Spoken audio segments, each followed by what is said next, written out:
Stredná priemyselná škola stavebná v Žiline bola založená v roku 1960. Sídlo školy bolo najskôr v remeselníckom dome a potom následne v existujúcich priestoroch na ulici Veľká Okružná. Stredná priemyselná škola stavebná v Žiline je jednou z popredných škôl v Žilinskom kraji. Na škole je možné študovať študijný odbor staviteľstvo a študijný odbor geodézia, kartografia a kataster.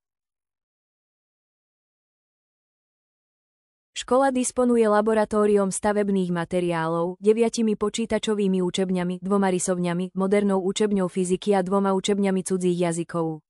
Školský parlament má svoju miestnosť, v ktorej pravidelne rieši rôzne námety na zlepšenie podmienok štúdia na škole.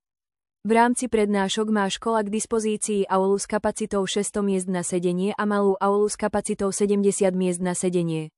Oba priestory sú zabezpečené audiovizuálnou technikou.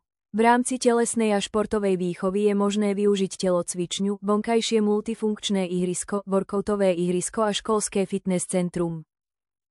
V rámci inovácií škola disponuje modernými softvérmi, 3D tlačou, dronom, termokamerou a digitálnymi geodetickými prístrojmi. Počas štúdia môžete absolvovať žiackú mobilitu v dĺžke 2 týždňov cez projekt Erasmus+. Škola získala v rokoch 2021 a 2024 ocenenie od Európskej komisie za inovatívny prístup vo výučbe odborných predmetov. Viac informácií o škole, štúdiu a prijímacom konaní nájdete na webovej stránke a sociálnych sieťach. Tešíme sa na vás.